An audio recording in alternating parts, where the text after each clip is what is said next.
এবার মিশরি ফার্স্ট আর গভর্নরের ছেলে সেকেন্ড। রাগের চোটে আমর ইবনুল আসের ছেলে ওই মিশরির মাথার মধ্যে কয়েকটা বাড়ি মেরেছে। মিশরি বলে, আমার মাল্লা কেন? তুমি খেলাই পারো না, আমার মাল্লা কেন? কয় আনা ইবনুল আকরামিন, আমি গভর্নরের পোলা, আমি যা বলবো এটাই হবে, আমার উপরে কথা নাই। মিশরি ওইখানে আর ঝগড়া বাঁধায় নাই, মনে দুঃখ নিয়ে মদিনায় চলে আসলেন। এসে বললেন, আমিরুল মুমিনিন, আপনি আমর ইবনুল আস রাদিয়াল্লাহু তাআলা আনহুকে মিশরের গভর্নর বানিয়ে পাঠিয়েছেন। একটা প্রতিযোগিতায় আমি চ্যাম্পিয়ন হয়েছি, ওনার ছেলে হয়েছে রানার আপ। কেন সে চ্যাম্পিয়ন হতে পারে নাই? এই কারণে আমার মাথায় লাঠি দিয়ে 3টা বাড়ি মেরেছে। বিচারটা দিছে কার দরবারে? কথা বুঝেন নাই বোধহয়?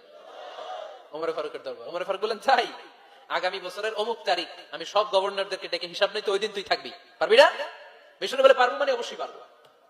ওই দিন 7 রাজ্য থেকে 7 গভর্নর হাজির, গভর্নরদের ছেলেরাও হাজির, মিশরীয় হাজির। 7 গভর্নরের কাছ থেকে 7 এলাকার